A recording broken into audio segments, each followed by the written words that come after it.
नमस्कार, सी न्यूज भारत देख रहे हैं आप। मैं गौरी वर्मा। वक्त हो चुका है अलीगढ़ बुलेटिन का। अलीगढ़ जनपद के गोंडा थाना क्षेत्र के गांव नगला जुझार से एक व्यक्ति का शव पेड़ पर लटके होने की सूचना मिलने पर गोंडा पुलिस इंस्पेक्टर विजयकांत शर्मा ने तत्परता दिखाते हुए पुलिस टीम के साथ मौके पर पहुंचकर भगवान सिंह के खेत पर शीशम के पेड़ पर गमछे से लटके व्यक्ति के शव को उतरवाया। फिर जानकारी करते हुए एफएसएल टीम को मौके पर बुलाया। जांच में मृत व्यक्ति शैतान सिंह के रूप में पहचाना गया है, जिसके बाद शव को कब्जे में लेकर पोस्टमार्टम के लिए अस्पताल भेज दिया गया है। अलीगढ़ से सी न्यूज संवाददाता संजीव शर्मा की रिपोर्ट। अलीगढ़ महानगर के आगरा रोड संघर्ष समिति द्वारा जल भराव को लेकर समाधान के लिए पिछले 1 वर्ष से विभिन्न स्तर पर प्रयास किए गए, परंतु समाधान नहीं हुआ। इसलिए धरने का आह्वान 22 नवंबर से किया गया, जिसको प्रशासनिक अधिकारियों ने गंभीरता से लिया। मंडलायुक्त द्वारा सकारात्मक सोच के साथ सभी संबंधित विभागों के अधिकारियों से समस्या के समाधान के लिए प्रभावी कार्यवाही सुनिश्चित करने के निर्देश दिए गए और 21 नवंबर को ही समस्त अधिकारियों द्वारा मंदिर नगला में स्कूल के निकट नगर निगम द्वारा संपत्ति विभाग में दर्ज जगह की माप करके 300 वर्ग मीटर स्थान कार्यदायी संस्था को पत्र निर्गत कर आवंटित कर दी गई और डेमोक्रेशन लगाकर सॉइल टेस्टिंग कराई गई। जमे 15 फीट गहराई तक 2 स्थान पर खुदाई करके सैंपल लिए और जानकारी दी कि 2 दिन में टेस्टिंग रिपोर्ट दे दी जाएगी। इसी क्रम में कार्यदायी संस्था CDS द्वारा खुदाई का कार्य प्रारंभ कर दिया जाएगा। साथ ही नाला निर्माण कार्य भी शुरू हो जाएगा, जिसके बाद संघर्ष समिति के महामंत्री सुमित सर्राफ और संयोजक राजीव जैन द्वारा श्री रविंद्र कुमार मंडलायुक्त का विशेष आभार व्यक्त किया गया। आइए सुनाते हैं उन्होंने क्या कुछ कहा। धरने का आगाज किया गया, उसके बाद सरकारी मशीनरी सक्रिय हुई। तो कहाँ से शुरुआत हुई और अब किस पायदान पर काम चल रहा है और क्या उम्मीद करते हैं निकट भविष्य में कब तक इसे पूरा करेंगे? आगरा रोड संघर्ष समिति जो संस्था है उसका गठन 5 अगस्त 2022 को हुआ और 22 अगस्त को उसकी पहली बैठक इसी स्थान पर श्री सुमित सर्राफ जी के शेखर सर्राफ मेमोरियल हॉस्पिटल के कॉन्फ्रेंस हॉल से हुई और उसमें उस समिति के सभी सदस्यगण और संबंधित प्रधान जो उस समय थे वो उपस्थित रहे और वहाँ से इसकी शुरुआत हुई। CDO साहब से गुहार लगाई गई, उन्होंने सकारात्मक सोच के साथ हमें रेस्पॉन्स दिया। DPRO से मौका मुआयना कराया, लेकिन कुछ लीगल कारणों से वह नहीं आगे बढ़ पाया। फिर तत्कालीन मुख्य नगर आयुक्त गौरांग राठी जी ने एक 20 करोड़ की नाला की परियोजना की DPR बनाने के आदेश पारित कराए स्मार्ट सिटी में, लेकिन जब तक वो DPR बनती उनका यहाँ से तबादला हो गया, मामला फिर ठंडे बस्ते में चला गया। इस तरह से हम लोग संघर्षरत रहे, पत्र लिखते रहे, अधिकारियों से मिलते रहे। अंततः जब आगरा रोड संघर्ष समिति ने यह देखा कि प्रशासन इसकी टेंडर प्रक्रिया जो जुलाई में पूरी हो गई है बिड और कार्यदायी संस्था CNDS को इसका कार्य सौंप दिया गया है, उसके बावजूद उस पर कोई कार्रवाई नहीं हो रही है, तब यह आक्रोश और ज़्यादा भड़का कि जब शासन की ओर से यह कार्य करने का मन बना लिया गया है और बजट भी दे दिया गया है, उसके बावजूद यह कार्य क्यों नहीं हो रहा है। हम लगातार 1.5 महीने से श्री सुमित सर्राफ जी के नेतृत्व में, जो कि इस संस्था के महामंत्री हैं, और उन्होंने पूरे अपने दूरदर्शिता के साथ इसको निर्देशित किया और हम लोगों ने उसके फलस्वरूप CNDS अधिकारियों से भी वार्ता की। उन्होंने नगर निगम से ज़मीन देने के बाद काम करने की बात कही, लेकिन उसको भी 1.5 महीने तक हमने समय दिया कि भाई ठीक है, समय लगता है सरकारी काम में, लेकिन अब जब पानी सर से ऊपर गुजरा तो धरने का निर्णय लिया गया और उस धरने का जो रिपोर्ट थी LIU के माध्यम से प्रशासन पे, वह निश्चित रूप से गंभीर थी कि जो ग्रामवासी थे, जो पीड़ित निवासी थे, वह बहुत आक्रोशित थे और इस मुद्दे के प्रति बहुत संवेदनशील थे और अनुमान था कि यह धरना एक विशाल रूप में यहाँ आयोजित होगा। उसको देखते हुए हमारे सबसे बड़े अधिकारी मंडलायुक्त श्री रविंद्र कुमार जी ने इसको संज्ञान में लिया। हमारे महामंत्री श्री सुमित सर्राफ जी के नेतृत्व में हम लोग उनसे मिले और उनसे बहुत सार्थक वार्ता हुई, सकारात्मक वार्ता हुई और उन्होंने स्थायी समाधान के लिए अपना हर संभव प्रयास करने का वचन दिया और अगले ही दिन सुबह 11 बजे उन्होंने संबंधित अधिकारियों की मीटिंग लेकर के इस समस्या के समाधान के लिए पूरा वह विभाग, वह कर्मचारी जो भी इससे संबंधित था, चाहे वह संपत्ति विभाग हो, चाहे जल निर्माण विभाग हो, चाहे नगर आयुक्त विभाग हो, चाहे CNDS विभाग हो, हर विभाग के, यहाँ तक कि सफाई कर्मचारी भी, जो गंदगी का यहाँ भीषण अंबार था, उसके लिए भी उन्होंने यहाँ के सुपरवाइजर को नगर आयुक्त के माध्यम से निर्देशित किया कि यहाँ होनी चाहिए। और वह कार्य आज सॉइल टेस्टिंग के साथ प्रारंभ हो गया है। पैमाइश 21 तारीख को हो गई थी और घोषणा कर दी गई थी नगर आयुक्त साहब द्वारा। सरकार आधिकारिक तौर पर प्रेस को सूचना भी दे दी गई और ये कार्य शुरू हो गया है।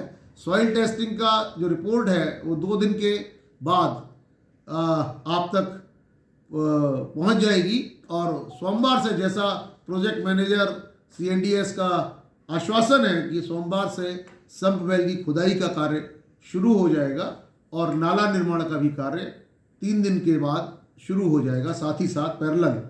और हम समझते हैं कि इसमें जो समय सीमा है वह हमारे संज्ञान में 6 से 8 महीने की है और 8 महीने के अंदर, यानी कि अगले बरसात आने से पहले इस समस्या का समाधान हो जाना चाहिए। और अगर फिर भी नहीं होगा और बीच में कोई रुकावट आएगी तो यह आगरा रोड संघर्ष समिति चुप नहीं बैठेगी और फिर हम संघर्ष के लिए आगे बढ़कर के अपनी पूरी तैयारी के साथ फिर लड़ेंगे और इसको पूरा करा के ही हम दम लेंगे। और इसके लिए मैं विशेष रूप से सभी अधिकारियों का, प्रशासन का और मीडिया के सभी विभागों का, जिन्होंने बहुत तहे दिल से हमको समर्थन दिया, सहयोग दिया, और जो महामंत्री के रूप में श्री सुमित सर्राफ जी का जो अहम योगदान है वह निश्चित रूप से हम लोगों के लिए बहुत प्रेरणादायी है और उसने हमें बहुत ऊर्जा दी और इस कार्य के लिए आगे बढ़ाया। धन्यवाद। समिति द्वारा जो हम लोग आगरा रोड को पे जल भराव की समस्या थी, काफ़ी 1 वर्ष से हम लोग इसमें लगे हुए थे, क्योंकि ये समस्या कभी सालों से चल रही थी और उसके ही फलस्वरूप हम लोगों ने आगरा रोड संघर्ष समिति का निर्माण किया 1 वर्ष पूर्व। और हम काफ़ी 6 महीने से इसमें लगातार प्रयासरत थे कि किसी तरह ये काम शुरू हो, लेकिन बॉल को एक पायदान से दूसरे पायदान पे धकेला जा रहा था। कभी नगर निगम कहता था कि CNDS का काम है और वो कहते थे नगर निगम भूमि चिन्हित नहीं कर रही है। इसी फलस्वरूप हमने एक धरने का प्लान किया था कि हम एक धरना देंगे, क्योंकि हम लोग इतना प्रयास करने के बावजूद भी काम नहीं हो रहा। लेकिन जैसे ही धरने का हम लोगों ने सोचा और धरने के बारे में हमने प्रेस वार्ता की, तो मीडिया बंधुओं ने हम लोगों का बहुत साथ दिया और अच्छी तरह उसको पब्लिक में पहुंचा, जिसके फलस्वरूप जितने उत्तर प्रदेश व्यापारी संगठन थे और संगठन थे, जैन समाज संगठन थे, महिषी क्रिएटिव क्लब आदि बहुत सारे क्लबों ने, संगठनों ने हमें समर्थन दिया। व्यापार मंडल वगैरह सबने ही समर्थन दिया, जिसके फलस्वरूप कमिश्नर साहब से हमारी भेंटवार्ता हुई और उन्होंने निर्देशित किया अपने अधीनस्थों को और MNA साहब को मौके पे भेजा और तुरंत ही काम शुरू करवा दिया गया, जिसके फलस्वरूप हम लोगों ने धरना स्थगित कर दिया है। तो मैं धन्यवाद देना चाहता हूँ आज की प्रेस वार्ता के माध्यम से सभी व्यापारी बंधुओं का, जिन्होंने हमें समर्थन दिया, और जितने भी सामाजिक संगठन हैं जिन्होंने हमको समर्थन दिया। इसके अलावा पूरी मीडिया को, क्योंकि मीडिया एक ऐसा माध्यम है किसी शहर की ज्वलन समस्या को वो लोगों तक पहुँचाए और उससे अधिकारियों तक बात पहुँचती है। और मैं आप कमिश्नर साहब और प्रशासन का पूरे का भी धन्यवाद दूंगा कि उन्होंने हमारी इस छोटे से धरने के वजह से ये काम शुरू करवा दिया। तो मुझे उम्मीद है बहुत जल्दी ये काम खत्म। अलीगढ़ से सी न्यूज़ संवाददाता संजीव शर्मा की रिपोर्ट। अलीगढ़ महानगर में हर वर्ष की तरह इस बार भी बड़े ही धूमधाम से बाबा खाटू श्याम के जन्मदिवस पर रथ यात्रा निकाली गई। श्री श्याम प्रेमी परिवार लक्ष्मीपुरी द्वारा श्याम बाबा के जन्मदिन के उपलक्ष्य में एक विशाल रथ यात्रा का आयोजन किया गया, जिसमें बाबा रथ पर विराजमान थे। रथ यात्रा में श्याम प्रेमी बाबा श्याम के भजनों पर जमकर झूमे। बाबा का श्रृंगार रंग बिरंगे फूलों से किया गया था। रथ यात्रा का जगह जगह फूल मालाओं से भव्य स्वागत हुआ और रथ यात्रा लक्ष्मीपुरी केला देवी मंदिर से प्रारंभ होकर अप्सरा talkies railway road Abdul Karim चौराहा होते हुए केला देवी मंदिर पर संपन्न हुई। रथ यात्रा संपन्न होने के बाद सभी भक्तों को प्रसाद वितरित किया गया। आइए सुनाते हैं इस दौरान बाबा के भक्तों ने क्या कुछ कहा। आज बाबा के जन्मोत्सव में बाबा की विशाल यात्रा निकाली जा रही है। ये कहाँ से निकाली है, क्या कहेंगे? ये लक्ष्मी मार्केट से केला देवी मंदिर से आरंभ होकर ये विभिन्न मार्गों से कपड़ा रोड और महाबलीगंज गायकवाड़ी साइकिल होते हुए रास्ते में कितने अवस्था देखने मिला है, क्या कहेंगे? में ऐसा देखने को मिल रहा है जैसे बाबा के मंदिर में जाते हैं वैसे यहाँ देखने को मिल रहा है। अलीगढ़ से सी न्यूज संवाददाता संजीव शर्मा की रिपोर्ट। अलीगढ़ में भाजपा के कार्यकर्ताओं ने प्रेस वार्ता के दौरान बताया कि all India Muslim education conference संस्था को तत्काल प्रभाव से प्रतिबंध किया जाए।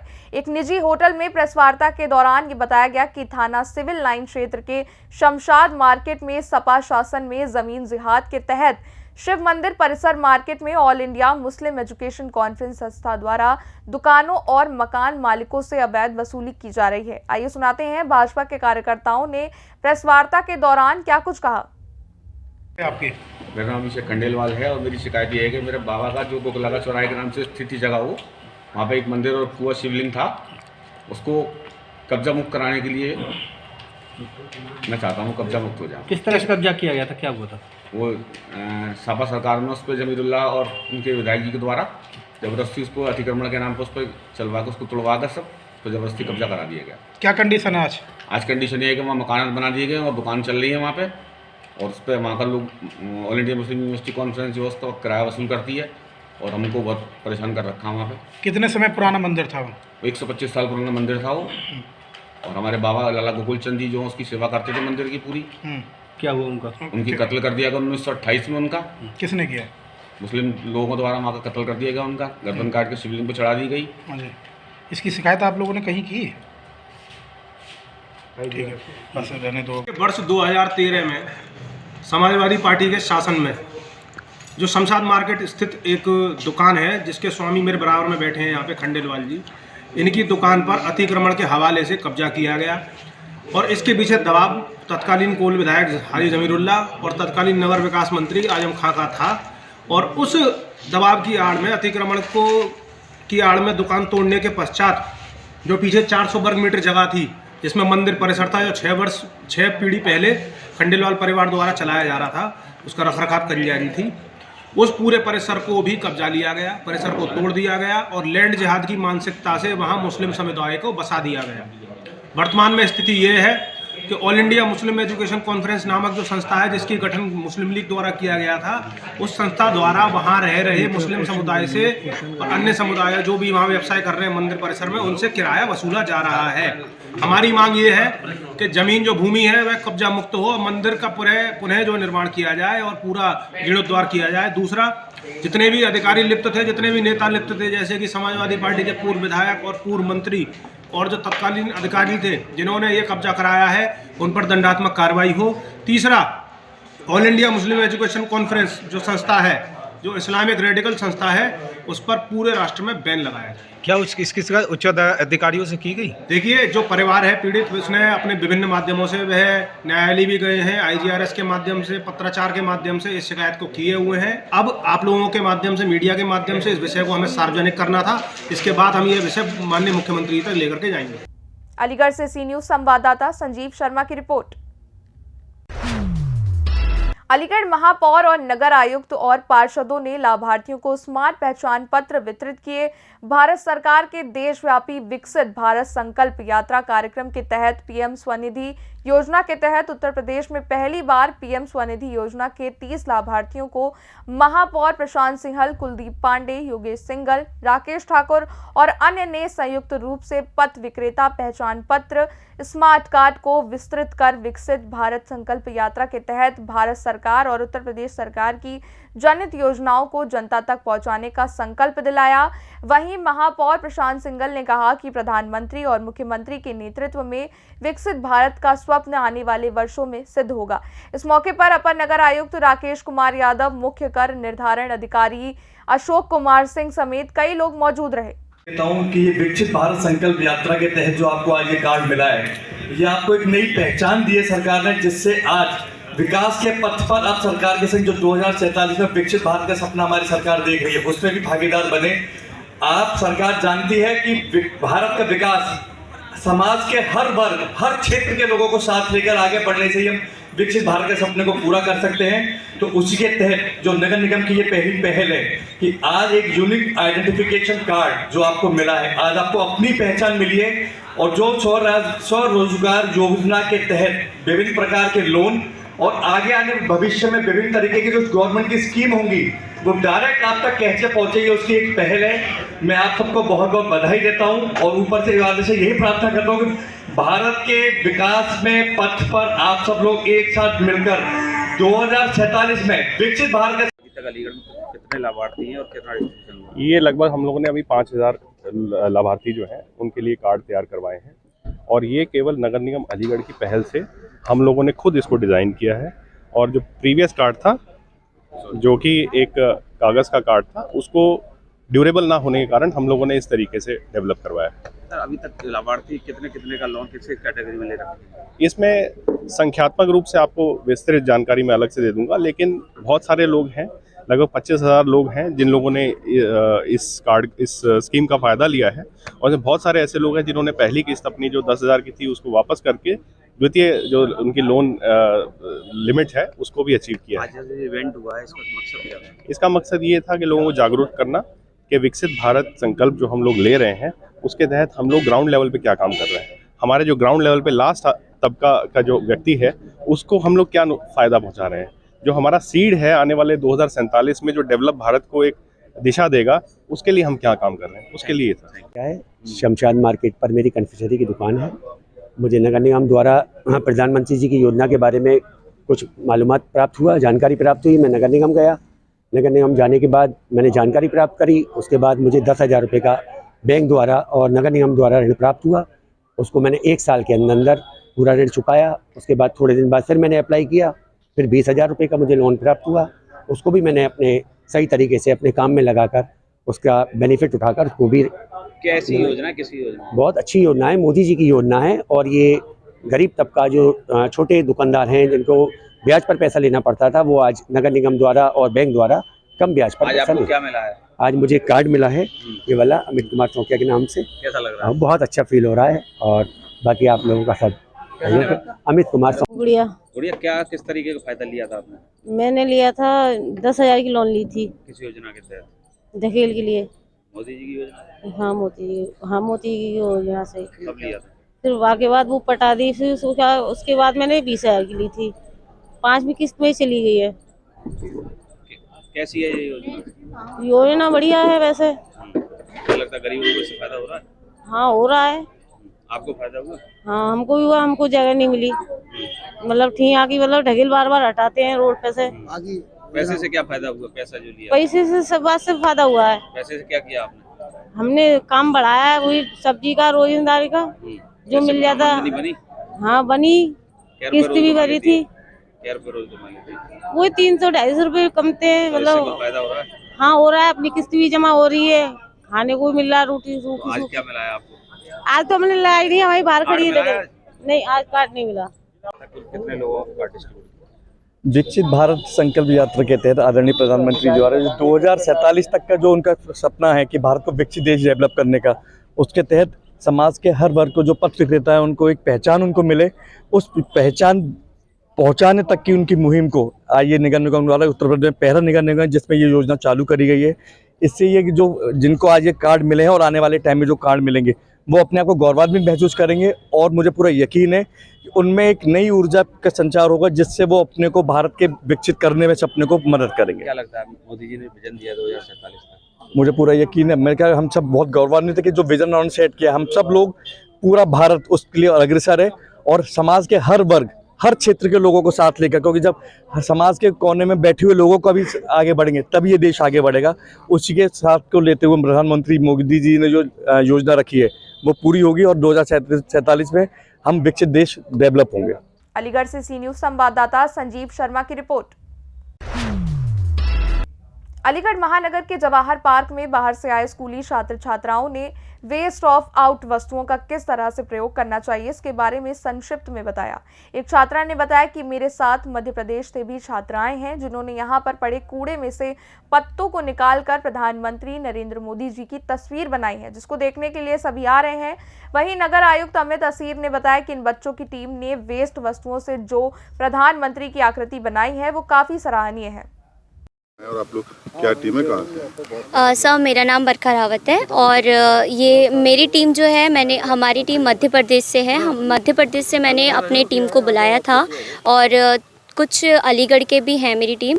3 लोग अलीगढ़ के हैं, 4 लोग मध्य प्रदेश के हैं। और मेरा था वेस्ट आउट ऑफ वेस्ट चीज़ का यूज़ करना। तो मेरे को यहाँ पे मतलब मैंने नकवी पार्क पे आकर मैंने यहाँ पे मोदी जी का स्केच बनाया था और मैंने देखा, पहले तो मैं ग्राउंड पे आई थी तो मैंने सोचा कि कुछ रंगोली से हम बनाते हैं, बट फिर मेरे मन में आया कि यहाँ पे इतने पत्ते हैं जिनका हमें यूज़ करना चाहिए, जो वेस्ट आउट ऑफ वेस्ट है, जैसे कि हम उनका यूज़ करेंगे तो कुछ अच्छा बन पाएगा। तो हमने उन पत्तों को इकट्ठा करके, सफाई करके, उन पत्तों को एक जगह कलेक्ट करके फिर हमने उनमें रंग कर फिर उसके पूरे स्केच को, मोदी जी के पूरे स्केच को हमने पत्तों से तैयार किया। और मेरा सबसे मेन चीज़ ये है कि हम क्रिएटिविटी पे फोकस करते रहें और वेस्ट आउट ऑफ वेस्ट चीज़ का हम यूज़ करें और कुछ नया करते रहें, और जो चीज़ें हमारे लिए हार्म करती है, जो हमें नुकसान देती है, उनसे हम बचें और कुछ ऐसा करें जिससे हमको उनसे मुक्ति मिले।